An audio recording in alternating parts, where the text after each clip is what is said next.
स्वागत है आज हमारे चैनल में आपका फिर से। मैं वैद्य आशुतोष परिहार और हम आज बात करेंगे हमारे तीसरे कर्म की, जिसके अंदर में पंचकर्म में हमारा आता है बस्ती कर्म। और जैसा कि हमने पहले पढ़ा है अनुवासन बस्ती के बारे में, जो एक तेलीय बस्ती है जिसमें हम तेल यूज़ करते हैं। और इसमें जो है आस्थापन बस्ती आएगी आज। आस्थापन बस्ती के अंदर हम यूज़ करेंगे क्वाथ और उसके साथ में 3-4 और मेडिसिन्स। उसकी जो आपको तैयारी करनी है उसको बोलते हैं हम संभार संग्रह। संभार संग्रह के लिए आपको ध्यान रखना है कि कुछ चीज़ें आपके पास में होनी चाहिए, जैसे कि बस्ती पुटक। बस्ती पुटक का मतलब है जिसके अंदर आप रखकर बस्ती देंगे। सेकंड आपका आएगा नोज़ल, और जिसको हम बस्ती नेत्र भी बोलते हैं। तीसरा आएगा लेबोरेटरी फंक्शनिंग होनी चाहिए आपके पास में, जो फैसिलिटी होती है, जो बाथरूम और टॉयलेट के साथ में आपकी वो सारी फैसिलिटीज़ होनी चाहिए। और लास्ट आते हैं कुछ वेसल्स, कुछ चर्नर्स जिसको हम खरल और ये सब चीज़ें बोलते हैं। ये सब चीज़ें आपके पास में उपलब्ध होनी चाहिए। ये बात हुई संभार संग्रह की। और अब हम बात करते हैं औषध संग्रह की। औषध संग्रह के लिए आपके पास में 3 मुख्य चीज़ें होनी चाहिए, जिसमें आता है तेल, मधु और सेंधव लवण। और जो चौथा है वो है क्वाथ।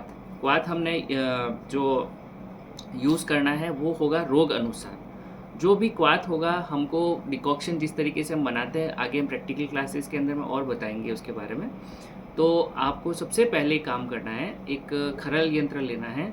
खरल यंत्र के अंदर आपको सबसे पहले मधु लेना है, हनी। वो लेना है आपको 50 to 60 ml के आसपास। उसके अंदर आपको तो सबसे पहले आपको खरल यंत्र के अंदर शहद लेना है, और शहद के अंदर आपको थोड़ा सा सेंधा नमक मिलाना है। सेंधा नमक जब आप मिलाएंगे तो उसके बाद में आपको उसको ट्रिचुरेट करना है। ट्रिचुरेट मतलब आप उसको खरल यंत्र के अंदर में पेस्टल से आप धीरे धीरे उसको मर्दन करेंगे। जब उसको मर्दन करेंगे तो उसमें से चक चक की आवाज़ आएगी, और एक तरीके से धीरे धीरे उसका सेंधा लवण की वजह से मधु का जो कलर है वो धीरे धीरे आपके कॉफ़ी कलर का हो जाएगा। जब ये मधु का कलर कॉफ़ी कलर हो जाए तो आपको ध्यान रखना है कि धीरे धीरे आपको ये जो प्रोसेस है उसको बंद करना है। उसके बाद में आप इसके अंदर व्यवस्था अनुसार आप तेल डालेंगे, जैसा कि रोग के अनुसार आपको जो तेल के लिए बोला गया है। वैसे आपको सबसे बेस्ट अग्रह्य द्रव्य में जब हम पढ़ते हैं आयुर्वेद में, कि अग्रह्य द्रव्य वो होते हैं जिनके अंदर बेस्ट क्वालिटी ऑफ मेडिसिन होती है। तो हम आयुर्वेद के अंदर सबसे सुपीरियर मानते हैं तिल का तेल। तो तिल के तेल को आप उसके अंदर में डाल सकते हैं। उसके बाद में फिर से ट्रिचुरेट करना है, और आपको अलग से क्वाथ बनाना है। और क्वाथ को आप थोड़ा सा कूल डाउन कीजिए, और उसको आप छान कर इन सारी मेडिसिन के साथ मिलाइए। ये जो टोटल डिकॉक्शन जो बनेगा, जो आप डिकॉक्शन बनाएंगे, ये कम से कम 1 से 1.5 लीटर के आसपास होगा। अब हम बात करते हैं बस्ती पुटक की। पहले ज़माने में बस्ती पुटक यंत्र यूज़ होते थे, और आज के समय में उसी का नाम हो गया एनीमा पॉट। बस्ती पुटक वो यंत्र होता था जिसके अंदर एक कोन शेप का एक यंत्र होता है, जो पीछे से एक बलून होता है। उस कोन शेप के अंदर में आप पूरा का पूरा मटेरियल को भरते हैं, और उसके आगे एक नोज़ल लगा के आप एनस के अंदर एंटर करके उसको धीरे धीरे उसको पुटक को आप दबाएंगे तो वो एनल रूट के अंदर में बस्ती चली जाएगी। लेकिन अब हम बात करते हैं बस्ती यंत्र की, जिसको हम बोलते हैं अनीमा पॉट। उसमें आज के समय में बहुत ही अच्छी टेक्नोलॉजी आ गई है। बाज़ार में अच्छे से अच्छे एनीमा पॉट मिलते हैं, उसके साथ नोज़ल मिलती है, पाइप मिलती है। तो आप उसको भी ईज़ी तरीके से यूज़ कर सकते हैं। आपको किस तरीके से करना है? सबसे पहले पेशेंट को लेफ़्ट लेटरल पोजीशन में लेटाना है। जो नीचे वाली जो लेग रहेगी उसको थोड़ा सा सीधा रखना है, ऊपर वाली को थोड़ा फोल्ड करेंगे, जिससे कि आपको एनल रूट का जो रास्ता है वो आपको क्लियरली विजिबल होगा। अब आपको उसी बस्ती जो यंत्र है उसके अंदर में आप नोज़ल के आगे थोड़ा सा एक जो रेड रबर कैथेटर आता है वो आप उसके आगे लगाएंगे, और धीरे धीरे उसको ऑयल लगा के उसके जो मुँह पे, और आप उसको धीरे धीरे इंसर्ट करना शुरू करेंगे। आपको ध्यान रखना है कि बस्ती पुटक के अंदर या बस्ती यंत्र के अंदर आपने जो भी मटेरियल भरा है वो बॉडी टेम्परेचर के अनुकूल होना चाहिए। ज़्यादा गर्म चीज़ या ज़्यादा ठंडी चीज़ पेशेंट के लिए नुकसानदायक होगी। इसमें व्यापद हो सकते हैं। व्यापद का अर्थ है कि कोई भी प्रोसेस को करने के बाद में होने वाली ऐसी समस्याएं जिससे कि पेशेंट को भी नुकसान होता है और आपका भी नाम खराब होता है। तो ये दोनों चीज़ें ध्यान रखनी है, ना ज़्यादा ठंडा होना चाहिए ना ज़्यादा गर्म होना चाहिए। ज़्यादा गर्म होने की वजह से प्रॉब्लम ये होती है, वेसोवैगल शॉक हो सकता है जिसकी वजह से पेशेंट की डेथ तक हो सकती है। तो थोड़ा बहुत ही इस तरीके से आपको करना है। और नोज़ल जब आप एंटर करेंगे उसके अंदर में एनल कैनाल के अंदर, तो आपको ध्यान रखना है कि वहाँ पर वो ज़्यादा आगे से ब्लंट होना चाहिए, तीखा नहीं होना चाहिए। तीखा होगा तो अंदर की गुदावली जिसको हम बोलते हैं रेक्टल अंदर की मेम्ब्रेन्स होती है, वो उसको डैमेज कर सकता है। तो ये सारी चीज़ों को ध्यान रखते हुए आपको धीरे धीरे उसको बस्ती यंत्र के द्वारा उस दवाई को आपको पेशेंट के अंदर इंसर्ट करना है। अब जब वो दवाई पूरी इंसर्ट हो गई है, उसके बाद में वापस से वही प्रोसेस जो हमने अनुवासन बस्ती में किया था। हल्का सा आपको टैपिंग करना है ऑयल से, ऑयल लगा के बटक्स के ऊपर में वापस से पेशेंट को सीधा लेटाना है, पैर फोल्ड करने हैं और जो नाभि है उसके चारों तरफ में आपको क्लॉकवाइज हल्का सा ऑयल मसाज करना है और उसको छोड़ देना है। अब कुछ पेशेंट्स में ऐसा होगा कि 1 से 1.5 लीटर वो सहन नहीं कर पाएंगे, तो इमीडिएटली नीरो बस्ती को निकालने के लिए, जिसको हम बोलते हैं बस्ती प्रत्यगमन काल, बाहर निकलने की कोशिश करेगी बस्ती। तो आपको लेबोरेटरी जो फैसिलिटी है वो आपको जस्ट आपके रूम के अंदर जहाँ पे आप प्रोसेस कर रहे हैं या फिर रूम से थोड़ी ही दूर पे रखना है, क्योंकि वो पेशेंट के लिए बहुत ज़्यादा समस्या वाली बात होती है, को दौड़ के जाना पड़ता है उसमें। ठीक है, ये आप ध्यान रखिए। और तीसरी सबसे बड़ी चीज़ ये है कि टाइमिंग का बहुत ध्यान रखना है। बिल्कुल धीरे धीरे वो बस्ती इंसर्ट होनी चाहिए, बहुत ज़्यादा प्रेशर से नहीं होनी चाहिए और एयर बबल्स बिल्कुल नहीं होने चाहिए। एयर बबल्स होंगे तो हम वात को तो नाश करने वाली चीज़ें कर रहे हैं, हम वात नाशक जो प्रोसेस कर रहे हैं, लेकिन अगर वात शामक हुआ ही नहीं और हम वात को ही वापस इंसर्ट कर रहे हैं तो वापस पेनफुल कंडीशन आ जाएगी पेशेंट में। तो ये हुआ नीरो बस्ती। नीरो बस्ती आस्थापन बस्ती को कहते हैं और ये डिकॉक्शन के द्वारा आती है। अब हम नॉर्मल बस्ती की बात करते हैं, जिसके अंदर में आता है एक ऑपरेशनल प्रोसेस होता है, जिसके अंदर आपको प्रॉपर ओटी चाहिए, एनेस्थेटिस्ट चाहिए, वो होता है उत्तर बस्ती। उसके अंदर पूरे के पूरे जो इक्विपमेंट्स हैं वो बिल्कुल अलग तरीके के होते हैं और वो गर्भाधान करने के लिए या फिर किसी को पीसीओडी की प्रॉब्लम होती है, स्त्री रोग जो बोलते हैं उसके अंदर, या फिर किसी के मेंस्ट्रुअल प्रॉब्लम है उसमें, या फिर कोई इन्फेक्शंस है उसमें काम आता है। उत्तर बस्ती एक बहुत ही डीप प्रोसेस है और बहुत ही माइन्यूट तरीके से किया जाता है और वो ओटी के अलावा कहीं प्रोसेस नहीं हो सकता। अब हम बात करते हैं बाह्य बस्ती की। बाह्य बस्ती के अंदर हम लोग बात करेंगे सबसे पहले ग्रीवा बस्ती। ग्रीवा हम गर्दन को बोलते हैं।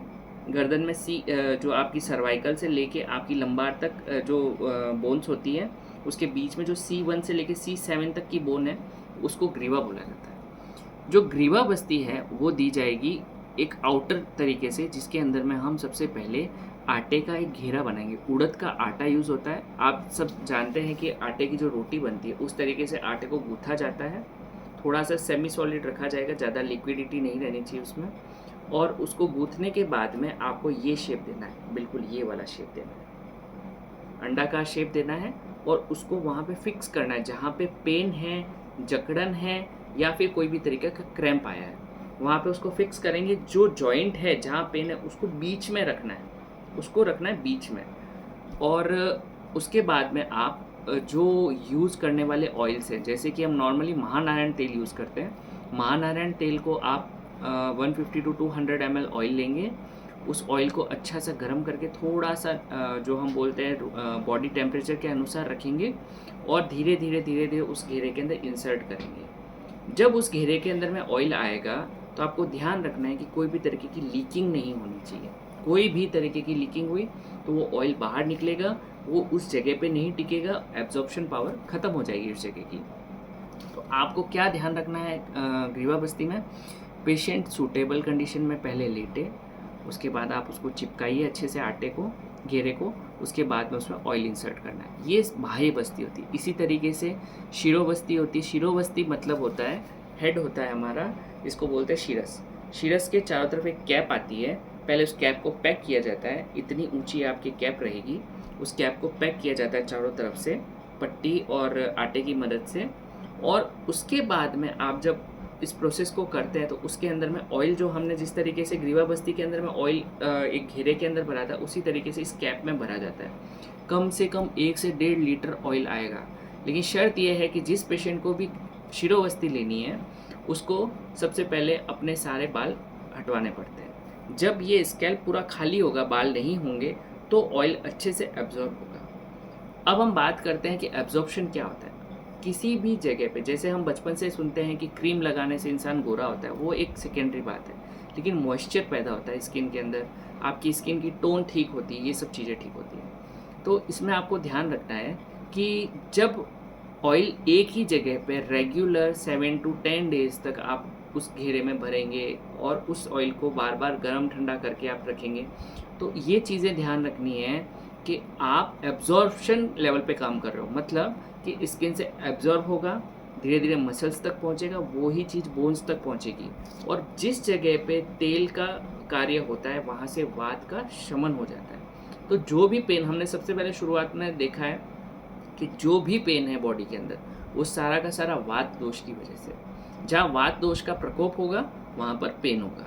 तो आपको ये चीज़ें ध्यान रखनी है कि ऑयल जो है वो एक नॉर्मल टेम्परेचर होना चाहिए, बहुत ज़्यादा गर्म नहीं, बहुत ज़्यादा ठंडा नहीं, जैसे कि हमने दूसरी बस्ती में पढ़ा। अब दूसरी चीज़ ये है कि पेशेंट किस तरीके से कंफर्ट रहेगा।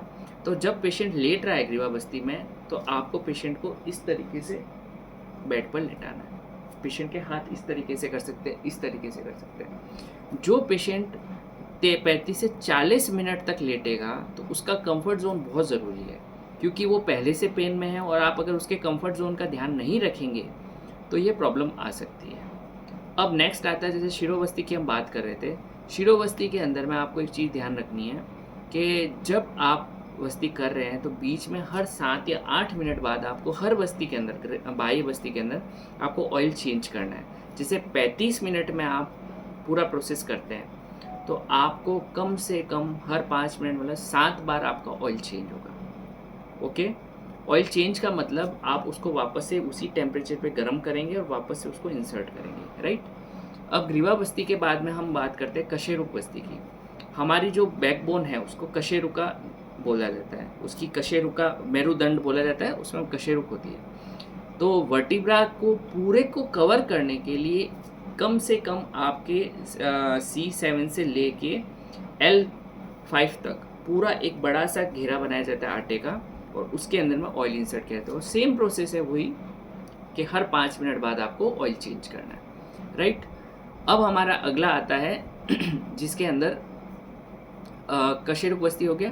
अब आता है कटी बस्ती, जो लंबार रीजन से लेके सैक्रल रीजन तक का प्रोसेस है, वहाँ पे आती है कशेरुक बस्ती, कटी बस्ती। कटी बोला जाता है लोअर बैक पोर्शन को। यहाँ पर भी सेम प्रोसेस होगा। आपको जो एरिया है उसको हमेशा सेंटर में रखना है, ध्यान रखना है, हमेशा उस एरिया को सेंटर में रखते हुए ध्यान रखना है आपको। अब उसके बाद में आता है जानु बस्ती। जानु संधि बोला जाता है आपकी नीज को।